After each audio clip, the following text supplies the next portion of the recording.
because I'm happy.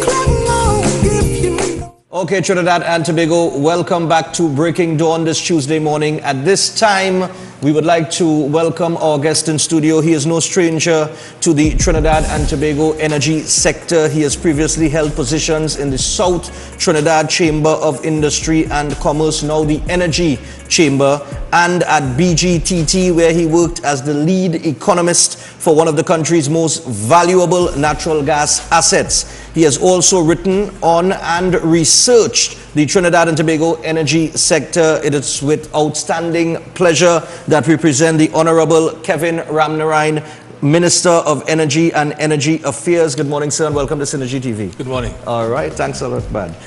It's a pleasure to have you here. Thanks a lot for coming. And the energy sector is revenue-wise the biggest sector that we have in Trinidad and Tobago. This is what we depend on every budget to get the bulk of our revenue.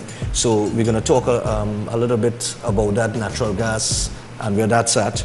And before we get into all of that, the main policy goal for the energy sector, obviously, just to let the people know, because we want to simplify things this morning, because a lot of people don't understand what the energy sector is all about, is to exploit the country's resources with efficient administration, from what I understand, in order to obtain the greatest returns to the country for the benefit of the citizens. All right, nice. So now, that came off the ministry's website. Yes, it did, because Right. I had to go there and look up some things, Where man. did you do your research, man? Oh yes, man. Always. Now, I wanna concentrate on the policy management and control of state-owned energy-based companies. All right, and I want to start the interview this morning, giving you the opportunity to address this particular situation at Petrotrin by telling us what the government is doing to ensure that disasters of this nature doesn't happen in the future, where so many leaks have been taking place, recently. So, what do you have to say to the people of Trinidad and Tobago, especially the people in those affected areas? Well, first of all, we've had an oil spill last year, December. Right. And there was another oil spill in July, 2 months ago in Marabella. Right. And there were smaller incidents in between, and there were a couple incidents over the weekend. Right.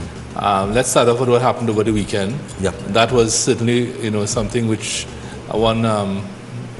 You couldn't prepare for that. One was somebody speeding down the road and ran off the road and struck a valve. Right. So those lines have been on the side of the road there for a very long time in Point 14. And the other incident was not really a Petrotrin incident, it was a lease operator working on one of Petrotrin wells. But we have an aging energy sector.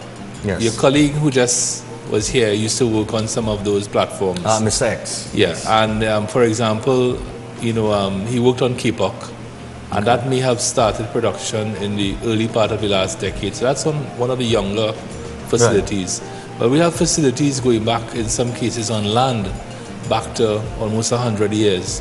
The refinery itself is about 60 years old. Mm-hmm. So the sector is aging, and we looked in Petrotrin at the top 20 risk to another oil spill. I had the company identify the top 20 risk to remedy those assets, to ensure that things are, you're mitigating that risk.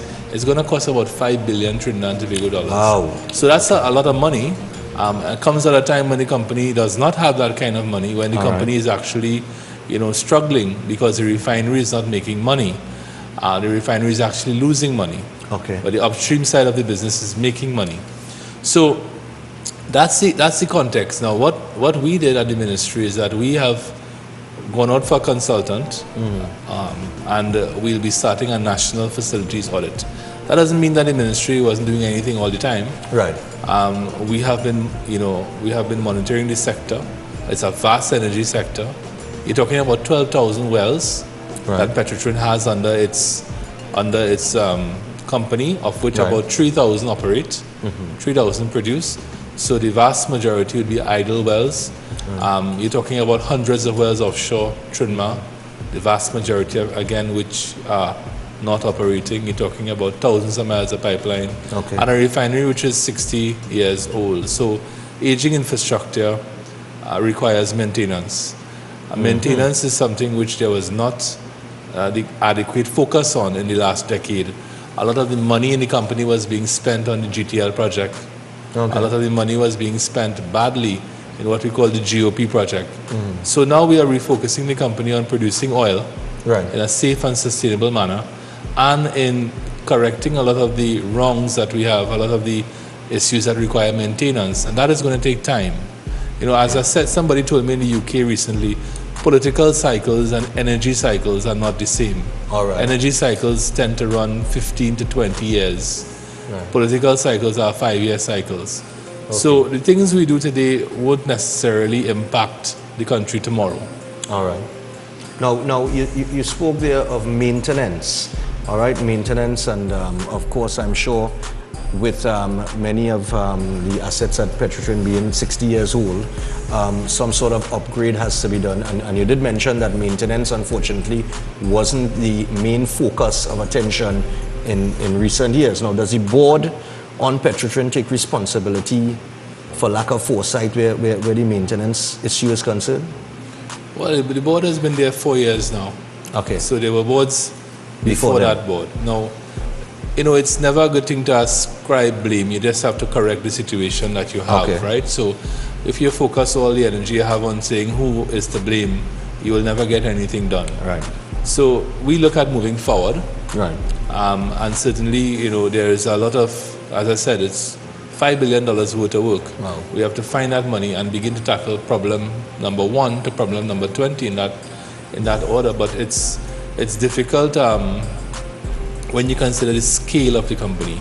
Okay. You're talking about a company that starts on the east coast of Trinidad and Guayagüe, Right. extends all the way down to Point Fortin and to places like Cedros and so on, goes offshore into Trinma. Petrotrin could well be the largest holder of land in Trinidad outside EMBD. You're talking about, you know, thousands of miles of pipeline in forested areas and so on. Right. Also, you know, Petrotrin was formed in 1990. A lot of people may not know that Petrotrin is really an amalgam of predecessor companies, Shell, Texaco, and Tesoro, Okay. that were here before and have left Trinidad. And upon their leaving, the government acquired those companies and formed Petrotrin in 1993. Okay. So we're operating on assets that have been left behind, Right. and that are old. And that's the reality that we have, you know. Having said that, I think with regard to the oil spills, particularly the one in Labrie, the beaches have been cleaned. I think you would have seen pictures on the internet. And we were able to contain the oil spill in Marabella so that the oil did not enter the sea and so on. Right. Right. So it has been a great learning experience, you know. All right. Now, the president of the OWTU, Ansel Roger, has made some statements recently. He's made accusations along the lines of a cover by Petrotrin, saying that the EMA and the OSH agency cannot be trusted. Well, and, you know, he doesn't trust, I mean, any truth at all in that? He doesn't trust anybody, so I don't expect him to say anything differently, or he's very predictable. Okay, beautiful. Very predictable. Now, since these spills have taken place and people have been affected in some of these areas, and will have to seek medical assistance, should Petrotrin be bracing for any sort of $1 billion or hundreds of millions of dollars in payouts? Well, you know, these things are best left to the lawyers, and the company has provided affected residents with access to medical treatment. Okay. And people have availed themselves of that facility. So there are matters now before the court with regard to Labrie and so on. So leave those things to the lawyers. Right. But we see what has happened to BP in the Gulf of Mexico, Right. where there's a huge liability coming out of their oil spill 4 years ago. So these things are things that could damage the economy, damage companies and so on. Severely. Yeah. Okay. Now, just moving on from that and the Petrotrin issue, because, you know, we only have so much time and so much to talk about. The budget in the country usually based heavily on the oil and gas. Now, in 2011, August of 2011, there was an article on the Trinidad reserves, and I just want to quote from the article here for just one moment. The release of the annual audit report into the gas reserves in Trinidad and Tobago conducted by Ryder Scott for the Ministry of Energy and Energy Affairs has once again led to a series of misleading headlines and public commentary. Now, the fact that the ratio of proven reserves to production now stands at around 9 years has once again led many people to incorrectly assume that Trinidad and Tobago has 9 years of gas left. Clearly, the article went on to say, both the ministry and the industry need to do a much better job of explaining what the Ryder Scott report actually means, and to help the public, other public commentators and the media better interpret the annual audit findings. Now, the Ryder Scott report presented in August of 2014, just last month, showed a 7% decline in proven natural gas reserves, which you said at the time should come as no surprise. Now, can you explain what the Ryder Scott report is about and what the 7% decline means before people start to panic and jump off their horses and say the gas running out? Well, I think we've done a very good job at explaining the Ryder Scott audit now. It's an annual audit. Ryder Scott is contracted by the ministry. They're one of the world's best petroleum engineering consultancies. And they've been doing this audit since 2001 for Trinidad and Tobago, with the exception of 2005. They did not do audit in 2005 because the PNM failed to contract them in that year. We have done, I think you'll notice that in the last couple of years, there's been no major panic. Right. And we've not seen the headlines that we have 5 more years of gas or 8 more or 9 more years.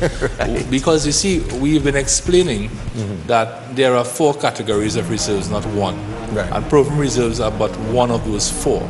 The other categories being the probable category, the possible category, and what we call exploration resources. Now, in this latest report, proven reserves are down by 7%.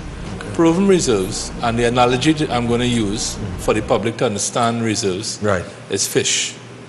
All right, so proven reserves, fish. to give you the fish analogy. Right. Proven reserves are, imagine you're on a fishing expedition.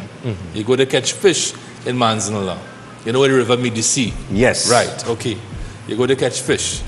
Now, proven reserves could be considered fish that you have caught. All right. And you have it on your barbecue. That's proven reserves. Probable reserves will be fish that you have on the fishing line. Right. And possible reserves will be fish that somebody tell you to have fish across there. All right. Throw your line there. So, right, good. Right? And exploration resources tell you, well, that part of Manzanilla, you think it might have some fish. Right. So it's about lower and lower probability. Okay, cool. So it's what we call, the fancy word now is probabilistic. Probabilistic, right? people. So I've explained it using fish. And that's actually an analogy that we use in the industry. So proven reserves are those reserves of which you are most sure. That's the fish on the barbecue. You've caught the fish, you're ready to eat the fish. Nice. So that's like gas you have found and you're ready to sell and take that gas to make ammonia and methanol and so on. So that declined by 7%. It's been declining every year since 2002.